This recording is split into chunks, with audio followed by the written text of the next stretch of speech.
तो दोस्तों आज की वीडियो में हम देखने वाले WWE के बारे में एक भर के खबरें। रोमन रेंज का रियल लाइफ हिट एक सुपरस्टार के साथ, वो भी फॉर्मल WWE सुपरस्टार के साथ। तो दोस्तों मेरा नाम है शुभम और आप देख रहे हैं खबर WWE की। तो चलिए शुरू करते हैं।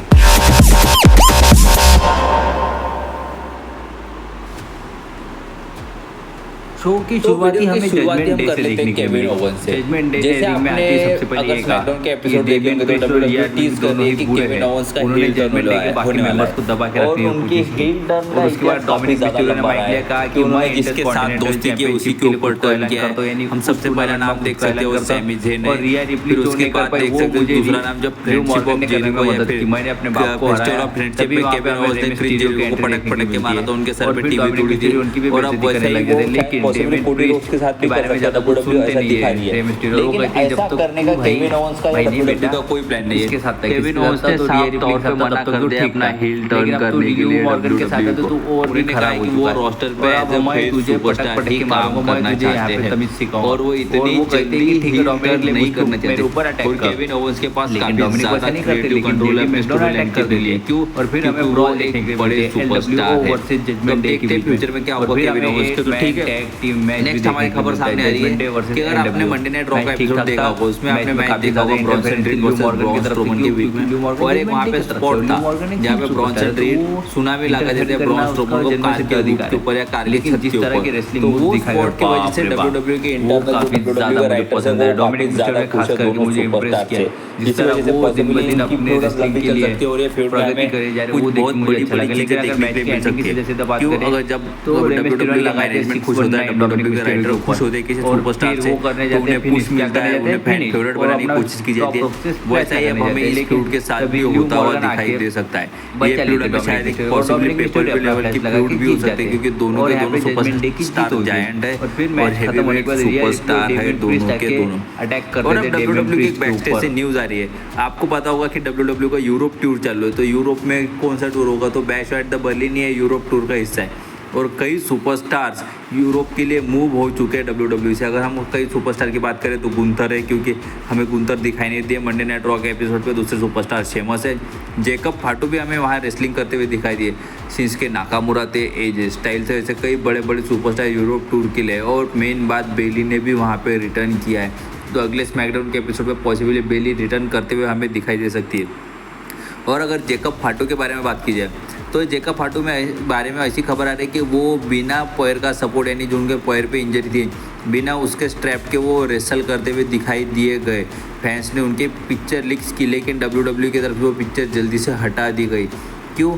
क्योंकि शायद WWE ये नहीं दिखाना चाहती थी कि किसी फैंस की तरफ से ऐसा लीक होता है। WWE खुद अपने टेलीविज़न पर दिखाएंगी, तो वो ऐसी बात है। तो ठीक है, हमारे नेक्स्ट खबर सामने रही है बटिस्टा के बारे में। तो बटिस्टा को एक पॉडकास्ट पे इंटरव्यू देते हुए पूछा गया कि क्यों रे भाई बटिस्टा, ज़रा एक बात बता कि तू रिटायरमेंट से बाहर आके एक रेसलिंग मैच लड़ना चाहेगा? तो बटिस्टा ने कहा नहीं, तो मैं फुल टाइम रिटायरमेंट ले चुका हूँ, मुझे जैसा रिटायरमेंट चाहिए था वैसा मिल चुका है। तो उस इंटरव्यूअर ने पूछा क्यों, तुझे याद नहीं है? तो तुझे ऐसा नहीं लगता कि मैं एक और रेसलिंग मैच लड़ सकता हूँ? तो बटिस्टा ने कहा जब भी मैं मेरा म्यूज़िक सुनता हूँ या किसी WWE सुपरस्टार्स का मैच देखता हूँ या अपनी पुराने मैचेस देखता हूँ तो मुझे ऐसा लगता है कि मेरे अंदर और चीज़ें बाकी है, मैं अभी भी रेसलिंग कर सकता हूँ। लेकिन जिस नोट पे मैंने फुल टाइम रिटायरमेंट लिया था उससे मेरा फ़िलहाल की कंडीशन में बाहर आने का कोई प्लान नहीं है। और अब मेरी उम्र भी बहुत ज़्यादा हो चुकी है, बहुत ज़्यादा नहीं, मुझे तो लगता है कि बटिस्टा की उम्र नहीं हुई है, वो शायद 1-2 या काफ़ी लंबे मैचेस लड़ सकते हैं। तो आपका क्या कहना है मुझे बताइए।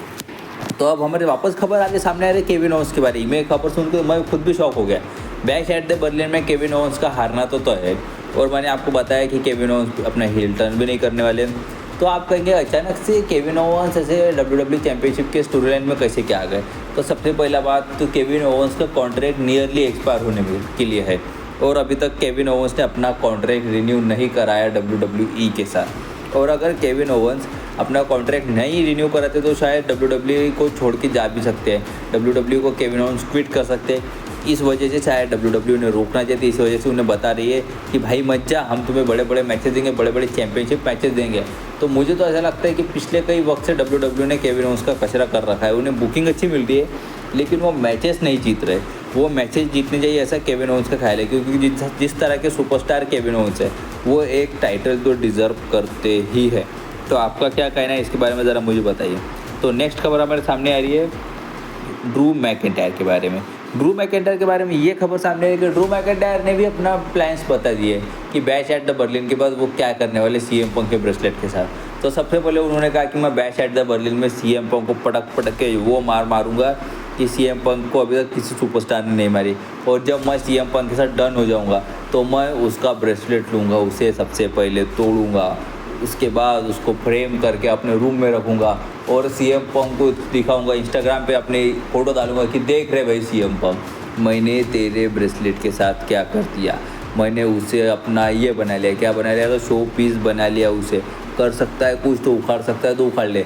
मुझे तो ऐसा लगता है जैसे मैं आपको मेरे पहले वीडियोज़ में बता चुका हूँ कि इस मैच के बैटिंग ऑड्स पहले ही सामने आ चुके हैं कि ये मैच में CM पंक फेवरेट है ये मैच जीतने के लिए, पॉसिबली किसी इंटरफेरेंस की वजह से या फिर जो स्ट्रैप मैच है उसका यूज़ करके CM पंक जीत जाएंगे, ठीक है। तो नेक्स्ट हमारी खबर सामने ये रही है कि रॉक के बारे में। तो रॉक के बारे में ऐसी खबर सामने आ रही है कि रॉक अभी फिलहाल WWE में TKO के एक बोर्ड ऑफ मेंबर है, यानी वो WWE के सीधे बाप है, हम ये कह सकते हैं। और रॉक के बारे में ये खबर सामने आ रही है कि वो एक मैच चाहते हैं या एक फ्यूड चाहते हैं जॉन सीना के साथ, और जॉन सीना का 2025 लास्ट ईयर है WWE में, उसमें वो 30 से ज़्यादा मैचेस लड़ते हुए हमें दिखाई दे सकते हैं पूरे WWE में अपने लास्ट रन में।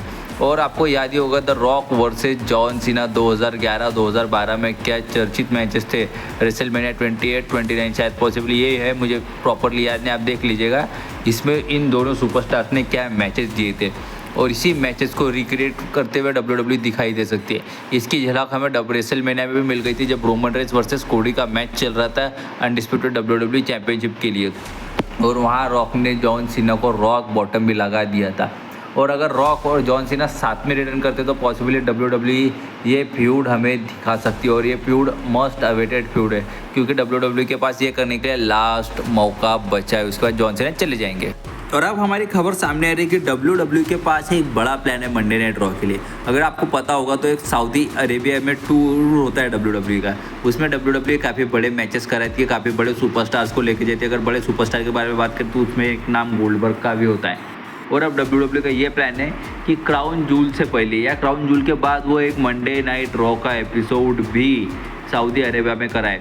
वहाँ की गवर्नमेंट ऐसी चाहती है कि भाई WWE एक तो मंडे नाइट रॉ का एपिसोड कराओ, क्योंकि स्मैकडाउन का एपिसोड तो करा चुके हो लेकिन मंडे नाइट रॉ का एपिसोड नहीं करा है। तो WWE पॉसिबली हैपन कैसे करी, तो WWE ये ऐसे दिखा सकती है कि पहले वो क्राउन जूल का इवेंट निपटाएगी सैटरडे को, और उसके बाद संडे को मंडे नाइट रॉ वहाँ पे रिकॉर्ड कर लेंगे और वहाँ से चली आएंगी, और फिर मंडे को USA में आके उसे ऑन एयर कर देंगे। वो ऐसा प्लान है WWE का फिलहाल के लिए, क्योंकि सऊदी अरेबिया के इवेंट से WWE को उतना पैसा मिलता है जितना कोई भी दूसरे इवेंट से नहीं मिलता WWE को। और अब हमारी आखिरी खबर, मैंने जैसे आपको वीडियो की शुरुआत में बताया कि एक ऐसा सुपरस्टार जिसे रोमन रेंस रियल लाइफ में भी पसंद नहीं करते, उसके इश्यूज़ है रोमन रेंस के साथ। अगर आपको याद होगा वो सुपरस्टार दूसरा तीसरा कोई नहीं, वो सुपरस्टार है मैट रिडल, या हम कह सकते हैं रिडल।